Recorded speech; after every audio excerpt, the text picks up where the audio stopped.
Welcome back to this portion of Active Living. We're very fortunate to have another member of the Vietnam veterans here with us today. His name is Randy Stetson. Welcome, Randy. Thank you for having me. And we'd like to talk to you a little bit about your military experience. I know that you were in Vietnam, and you're very active with the VFW located up in the Oxford area. Yes. And so tell us, when did you join the service? I was drafted, so I didn't have a choice, so I had to go in. But I did like the Army. It was a good experience for me. I mean, even though the action that I've seen, it wasn't the best part of it, but right. But all in all, it was a good spot to be in. So when did you go in? What year was this? I went in I was drafted in 1968. Okay. And I went through training Fort Knox, Kentucky. Then I had advanced training in Fort Polk, Louisiana, which at that time they called it the Little Vietnam. It was the worst place a soldier could go, but it was the best training. Really? So when you talk about advanced training, I assume this is advanced combat training. Yes, yeah. And what do you learn there? I mean, do you learn to use different weapons, or? Pretty much we learned all hand weapons that are in by the United States Army or the defense, whatever they have. We learned to operate those particular weapons. Right. At that time, because now they're really sophisticated, but at that time they were sophisticated too. So. But we've learned a lot by operating those weapons. So, M14s, M16s, Law, M79s, AK-47s. We had to learn on them too. Okay. So now, in the advanced training, you said it was kind of like the worst place you could be. Is this like a simulated Vietnam with like a jungle type of environment? Yes, it was a jungle type of environment. You had to go through. If you got caught going through the approaching an enemy bunker or whatever, or the village, and you got caught, they would put you through like a semi-torture type of thing. So you wouldn't want to get caught. So. Okay. Okay. So you go through the advanced training. Now what happens? Well, after advanced training, that's when you more or less receive your orders as to where you're going to go. Right. And I was hoping I'd go to Germany. Yeah. But I didn't go to Germany. I knew I was going to go to Vietnam, and I went to Vietnam. I landed in Vietnam in tail end of '68, and I landed in Bien Hoa. Okay. That was our area of operation. We had area of operation which was War Zone D and War Zone C we operated in. And I was under the command of, you've heard of General Patton in World War II? Oh, yeah. Old Blood and Guts? Yes. Well, I was under his son. Really?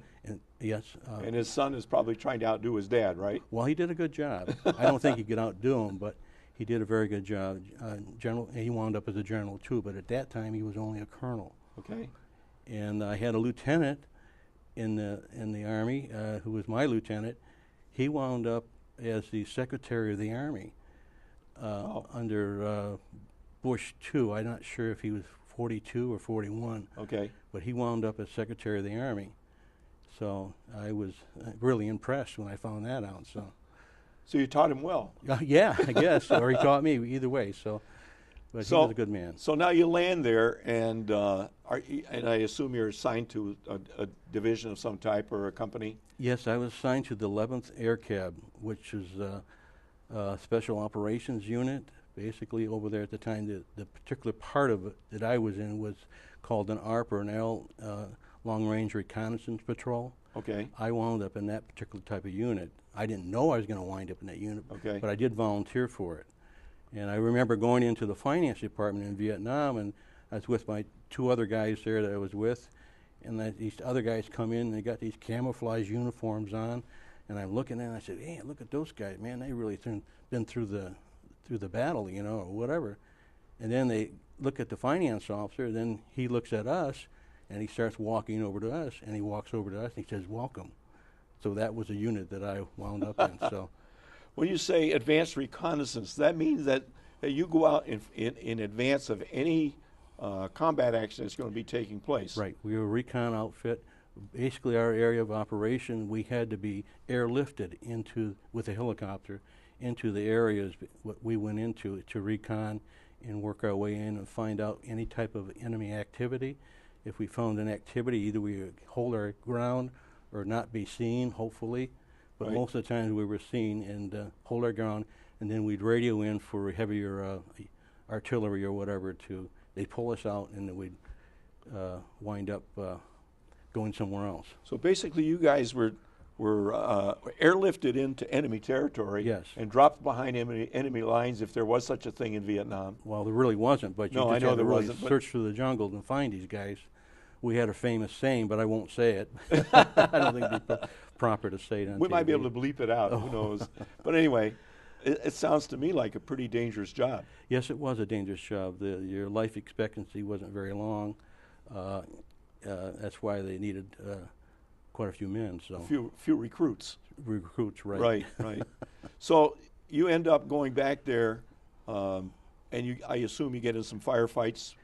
I've been in several firefights. I had where we were pinned down for hours and no water, and water was like gold. You know, Yeah, it was like being yeah. out in the desert. And Yeah, Jim mentioned that when he was here a little while Yeah, earlier. water The was- water was the very important. We always carried like two regular canteens and one jumbo. mm-hmm. We traveled light. We didn't travel. We never wore a helmet or a flak jacket over there. I was always traveling light, mostly with ammunition and our radio. Okay. And everyone took a chant at the radio. Everybody had to carry the radio because that weighed 35 pounds. Wow. So. And today is probably the size of a cell phone, yeah, right? it's really nice today, I would imagine. So. Yeah. So. So now you're dropped behind enemy lines, and you spot some activity. Now what happens? Well, we basically would radio in to our main base of operation, which would be, they used to call it, I think it was S2, which Right. was intelligence. And they tell us what they want us to do. You know, we tell them, well, it's not too active, so we would basically start a fight and try to see how many enemy and what kind of firepower they would have. So you guys would go out there and actually start our job was to the make activity. trouble. It was trouble. So Our you're job like was you're, trouble. you're like bait sitting out there, Yeah, exactly. trying to bait the Yeah. enemy to Yeah. come and Yeah, in some situations, yes, it was. boy, that sounds like a dangerous job. It was. So now you get into these firefights. I assume you're calling in some kind of artillery at times. There were times we called in artillery. There was one time we called artillery in, and they called it in too soon, and we were still on the ground. And finally we got back to the main base and told them to hold it, you know, as far as Right. not shooting, because they hadn't picked us up yet. Otherwise, if we would have been still there, we would have been completely annihilated. All Right. of us would have been killed by friendly fire. Jeez. So, but fortunately, we were picked up and taken out and taken to another area. So, Right. So you've got these firefights going on, and you're involved in these, and you've got some wounds, I understand. yes, I was wounded. And can you tell us a little bit about what happened? I was wounded, hit down. Well, I was wounded prior to this. I was wounded. Actually, I was wounded twice prior to this. Really? I have 2 Purple Hearts. Wow. Well, there's a lot of guys that had many more than that. So, and then what they call the $1 million wound here is where I lost my arm and I was hit down the right side, and that's called the $1 million wound. That's basically the wound that's going to send you home, and there'll Okay. be no more combat for you. But a normal, if you got hit in the arm or something and it was a flesh wound, Yeah, you'd probably bundle it up and keep fighting. that's exactly what they did. They Yeah. stitch you up and send you back out.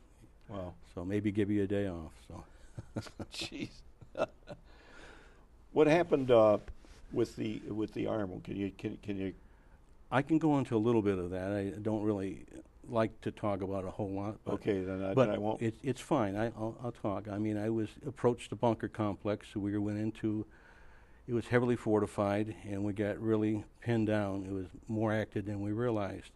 And we were already destroying bunkers in the area, but they were older bunkers.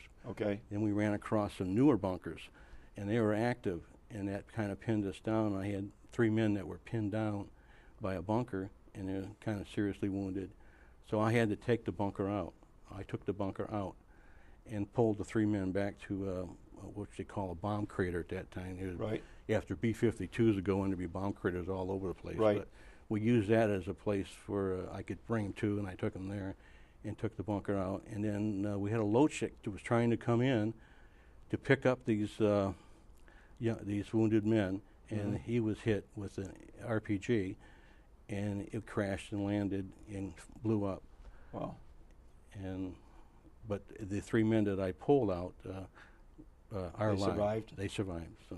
Now, when you say take out a bunker, what do you throw explosives in there? Or? Yeah, you go in, you run up, and you get close to it, and you heavily lay down a base fire and throw in grenades if you can get close enough. That's what I did. So. And there was a ton of bunkers over there, from what I understand. Yes, there was all. I mean, you name it, they had bunkers everywhere, underground. They had all kinds. They had regular field hospitals underground. Really? Mammoth, some of these caves that they have. So. All hand dug. Hand dug, yes. These people were really, really quite industrious. They were able to do quite a bit of stuff. Wow. So, from there, I assume you go to some hospital and get patched up. I was picked up, they weren't able to get to us because we were so heavily pinned down that they had to. I had radioed. Matter of fact, I had radioed for the heavy tank. And they were able to make it in and bust the jungle down from another unit. Oh, really? They had to bust the jungle down in order to get a medevac in there to get us out. Wow. And then they brought the APC to get us out, or me, and they knocked that out with an RPG. So after that, the tanks took over and pretty much took care of the rest of the bunkers and stuff. I didn't realize that there was too much tank activity over there. Because of the more jungles. to the north there was. Yeah, more to the north. Okay. There was. So then I was, he finally got out. I thought I was going to die, and I could just feel like an hourglass of blood leaving your body. Really? And I seen that big red cross from the helicopter, you know, the LZ landing. Right. And there was a 90-30 VAC hospital that I went to. So. Wow. So you go to the medevac hospital. Is this like the MASH unit that we talked about? Yes, it's like a MASH unit. Okay. They're all there, and my God, they do the job, I tell you. They strip you down and get right to it. I mean, these people and doctors are really dedicated people. Right. And they got me out of there, and then I was eventually sent to Camp Zama, Japan. And that's where I wound up with a lot of my operations and stuff. But they had to remove my arm in Vietnam. So. Right. So. Well, we certainly appreciate your service. It's been a pleasure. And I know you've given a lot for your country. No more than anyone else, as far as a soldier or Marine, Air Force, or Navy. So we appreciate your service, and thank you very much for joining us today. Well, thank you, sir.